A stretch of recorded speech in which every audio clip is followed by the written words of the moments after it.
everyone, it's Mateo from Semper Metallum, and today I am here with Erik and Feisal from Loathe.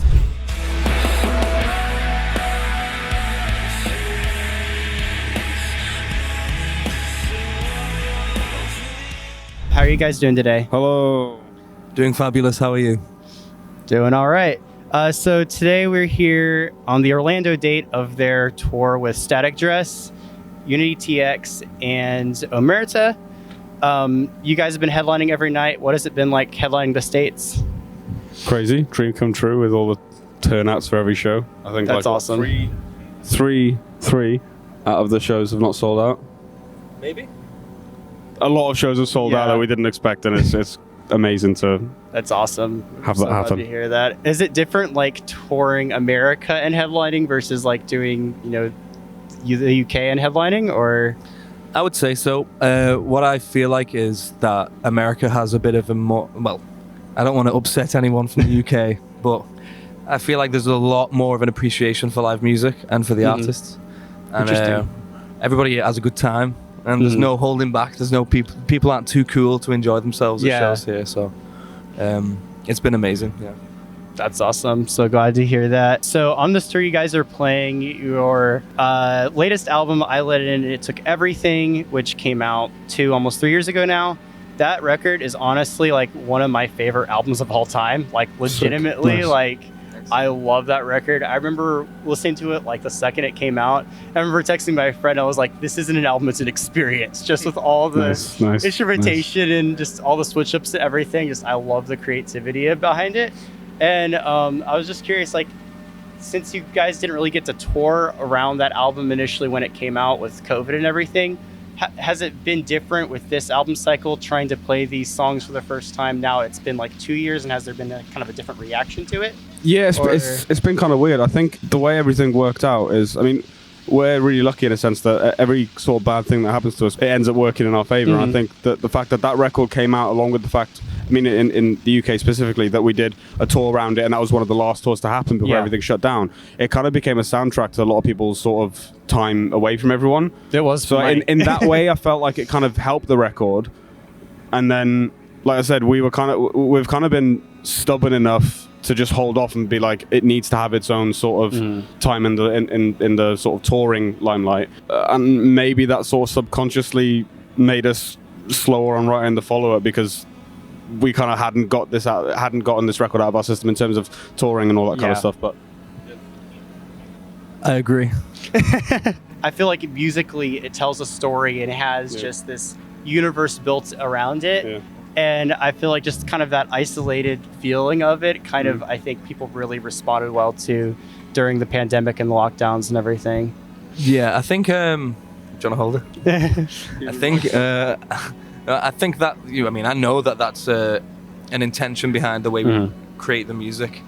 We're all super influenced by movies and I guess literature or whatever. And the kind of overarching theme of an album, I think it becomes more than just a group of songs, and it becomes an experience, like you say, similar to that of a movie. And like I think it's always been part of our DNA, I think, as a band, and it will continue to. I mean, even then with like, the things they believe in, that was inspired by the fact that like we all love movie soundtracks. Like we're always sending each other stuff from movie soundtracks, being like, oh, we need something like this, and it was nice to kind of create something like that kind of accompanied Let It In a way, because it still feels like it was very much in that universe. But then to add to it, the fact that like there's been quite an amount of time between this and like what we do next. We've changed as people, we've changed musical tastes, we've changed all this sort of stuff. So it kind of, it's time-wise for us on like an individual, like personal level, on like our sort of journey through life. It kind of sets us up to kind of do something that we can elaborate on. It's a ska record. It's a ska record. I think we'd all quit. We'd all quit, and then other people would join, and then make a ska record. No, I agree with everything. Yeah, so actually that led perfectly into what my next question was you guys put out The Things They Believe like exactly a year after I Let It In, and it's very much a companion record to that. And it's just full of just the atmospherics and the soundscapes and just everything that made I Let It In just what it was and just stripped back to the soundscapes. And I was curious, like, at what point did you guys decide that that was a record you wanted to make? Because that's just very few bands do that. I thought it was really cool. We had the idea for a very long time. I think even before I joined, didn't it? Yeah, before Feisal joined the band, it was, again, part of our DNA is kind of those instrumental soundscape pieces that we have. And we always wanted to expand on that and to give a place, like a specific record for those types of things. And again, it's just what we enjoy. We like listening to ambient records. We like listening to soundtracks. So it's like, why wouldn't our band then also do that? Yeah. And it made sense with where we were at the time with the pandemic and being at home and stuff. It was just mainly me and Feisal just sending stuff back and forth. We'd meet up at the room or whatever and just vibe for like a long time, just on a pad, like one chord, and we just sit there for hours. And it's like Try not to fall asleep. Try not to fall asleep. Yeah. No, but you know, it's always been part of the plan, I think, and it just felt like the right time after I Let It In to do that. That's awesome. One thing with that record that I thought was really cool, and I was very surprised to see, was you guys had multiple features from John Waugh from the 1975 on the record on saxophone. How did that even like come to be and everything? Because that's just like so cool. Well, our friend, he's a sound guy, Donny, from Newcastle. He, Donny. Oh my god! Oh no! Sorry, our driver's called Donny, hence the crossover. Ronnie Miet. Our friend Ronnie, who's a sound guy from Newcastle, he knew the saxophone player, and they're like one of my favorite bands in 1975. So I was just like, well, we need to get saxophone on this record. I can't remember which one of us said, and so he put us in contact with him, and then the rest is history. So awesome. It was an Instagram DM. That's awesome. It was an Instagram. It's all. That's the world we live in now. Yeah. No emails, no faxes, no telephones. No. It's an Instagram DM, and you got your dreams make usually come true. And then we awesome. had the honor of having him on stage on stage with us in London, which was cool because we did like part of the encore for like the last headline tour that we did had some stuff from the Things They Believe in it. So that was cool. That's really cool. Nice. Yeah. Fantastic experience. We've always wanted saxophone on a Loathe record anyway.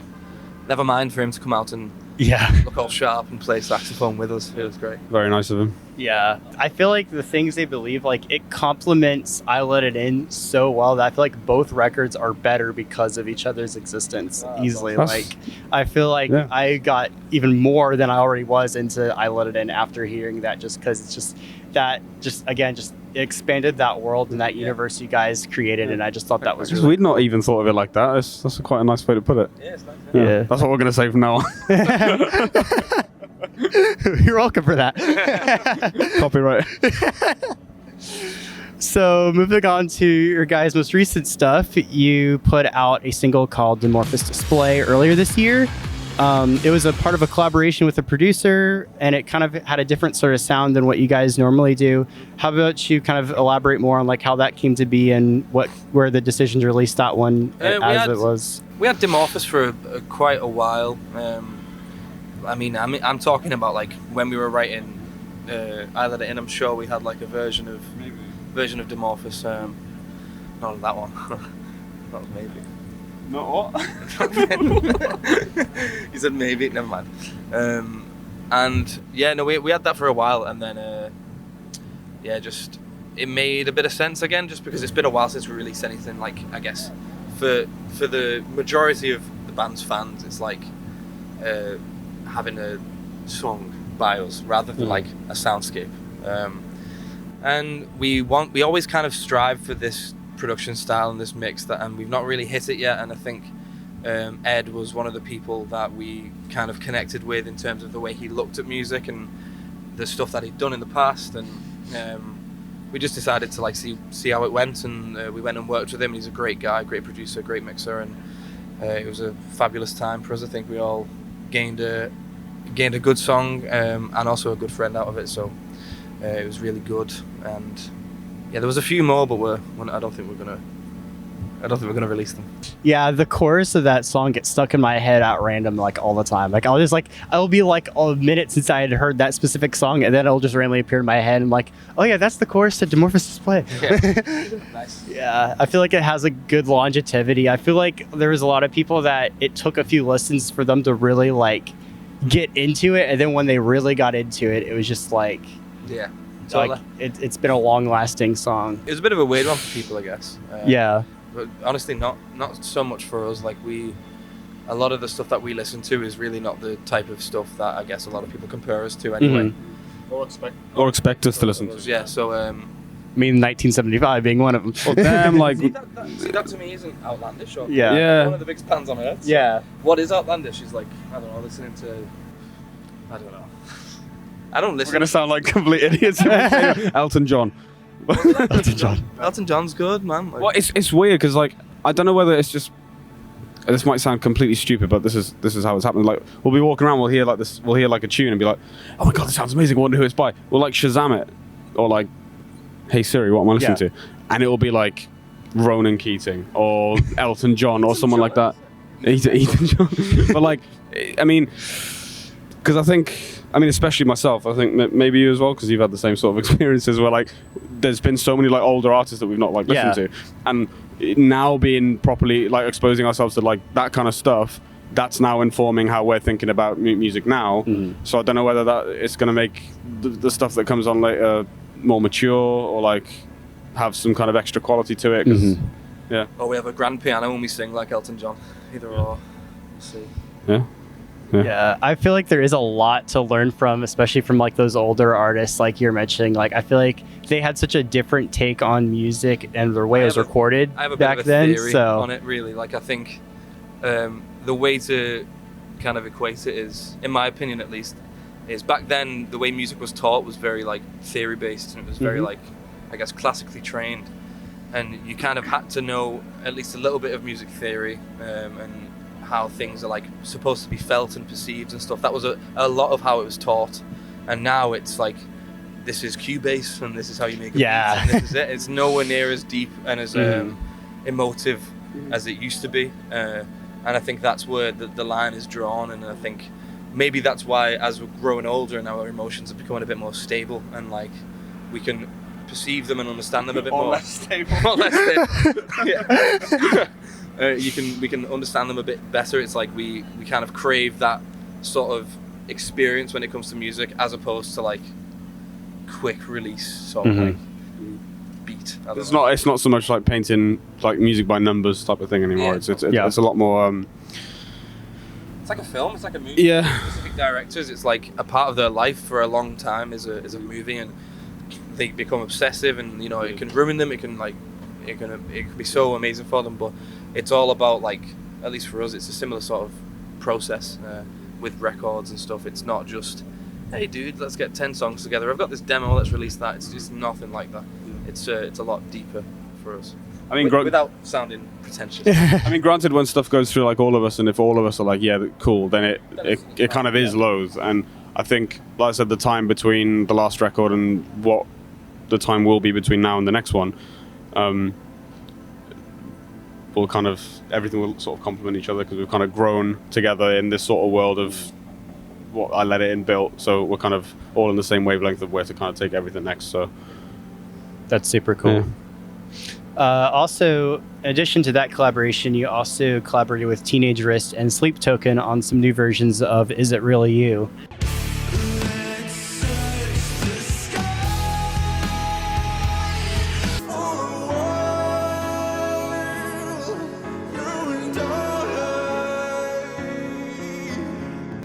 Both of those were totally reimagined, and I think they're super cool. So how did you guys like start to work on that with them, and what made you decide to put them out?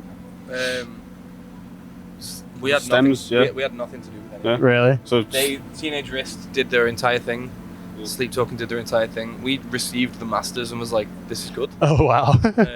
It's less of a cover, and I guess it's less of a collaboration and more of like a cover. They were covering our song, which we're really grateful for it. I mean, if Is It Really You so much, especially having those two bands cover it. I was about to say, like, if I'm glad that our music has touched those artists in a way where they feel inspired to cover it, because both bands are great bands. Yeah. And, it's a bit of an honor for us to see other people who we respect kind of put their take on our song. So, and for it to be really good as well. For it to be really good.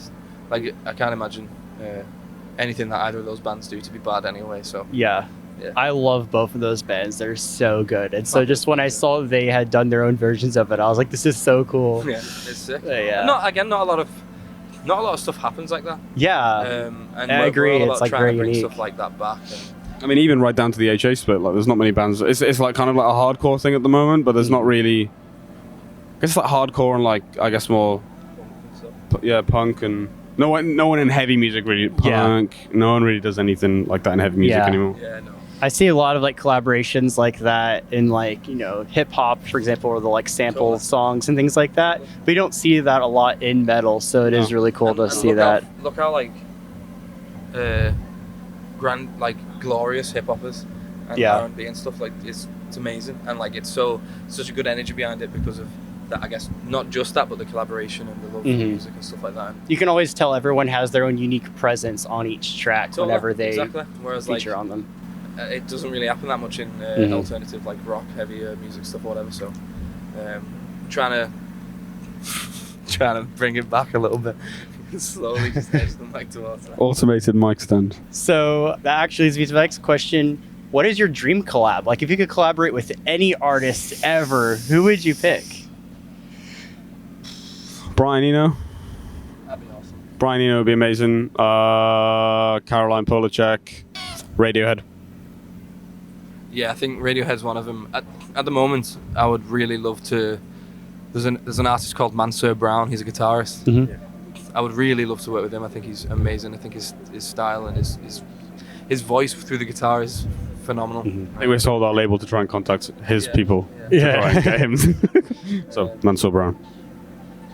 I'd love a Brian May solo. That'd be sick. Just like classic guitarist, because we're all over that now. Legendary guitarist. Like legends, that's like his tone, like you just recognize it instantly. Totally. Yeah. I've been sound checking with a quarter. The Brian May bass. And it sounds bad. You didn't even know.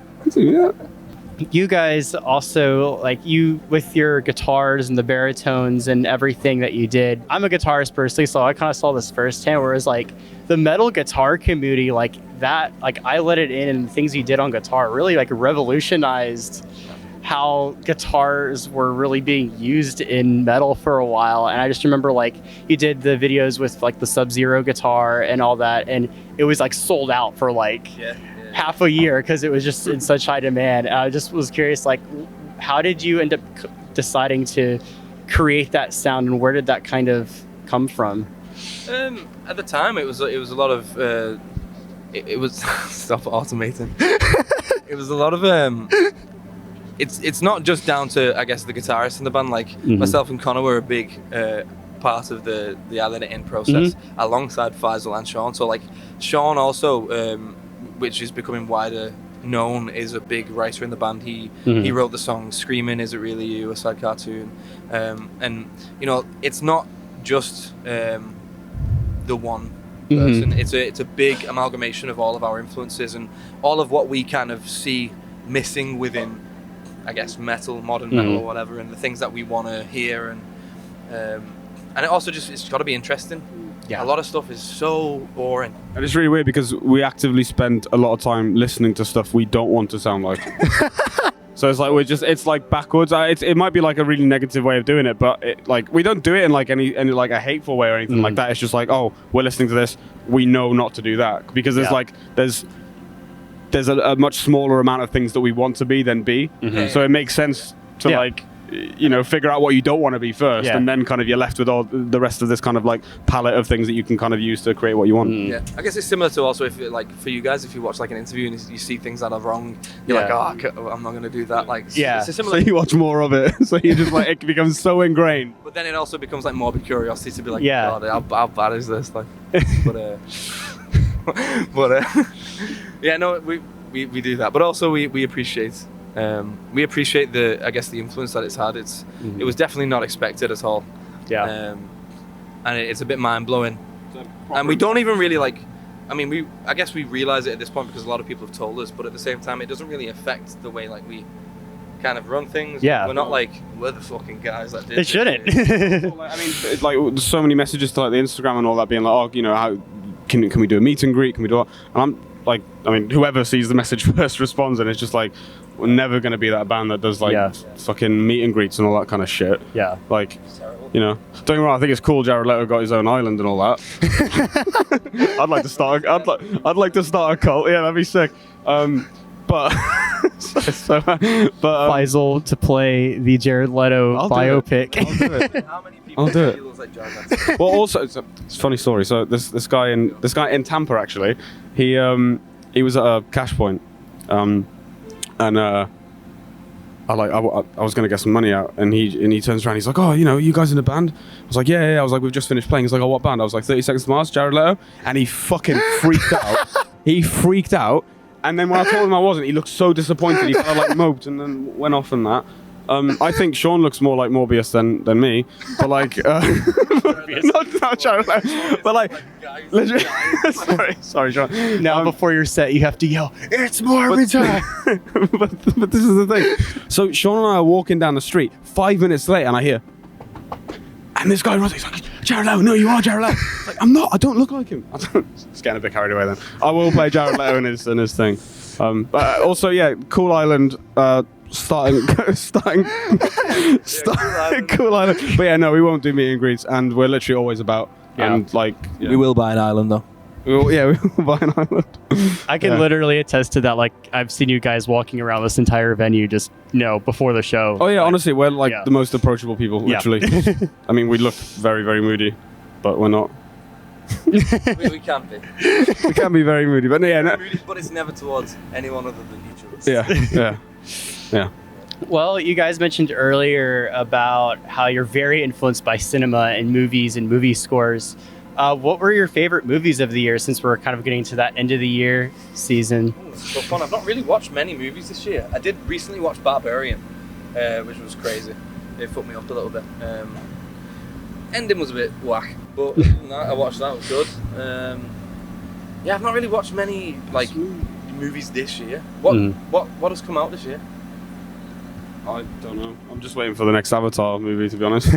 It's fantastic. I love Avatar. The one person who's pre-ordered tickets. The one person, yeah, actually. No, honestly, I think what I was saying about like we're sort of discovering old music more and more. It's the same with films. Like going back and like watching all the Stanley Kubrick stuff, all that kind of. It just just the same thing applies to. What would you say your favorite movies you've watched then this year, like generally speaking? It's so basic, but 2001 Space Odyssey. It's so classic. That's why it's a classic, because it's so good. But yeah, that's me.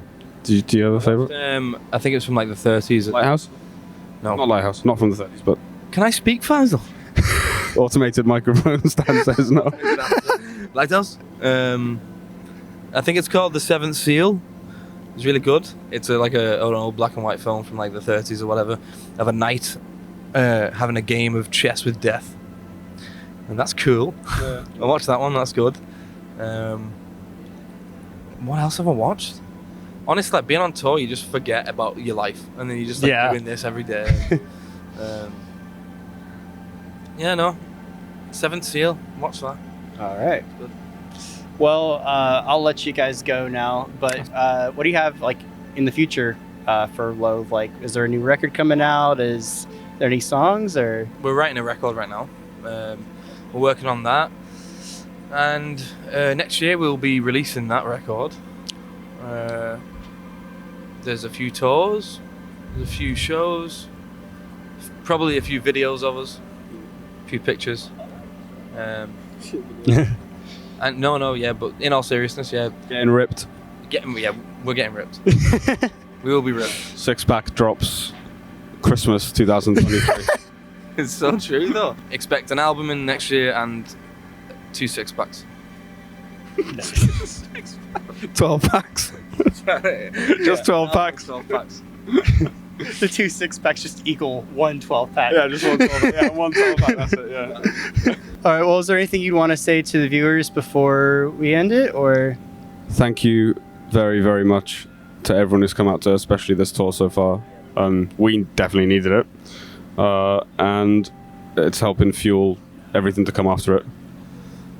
Love you all. Appreciate you, and appreciate you, Mateo. Thank you. Thank you. Thank you very much. Yeah, thank you so much for doing this. I really appreciate it. All good. All good. All right. Well, till next time. Till then.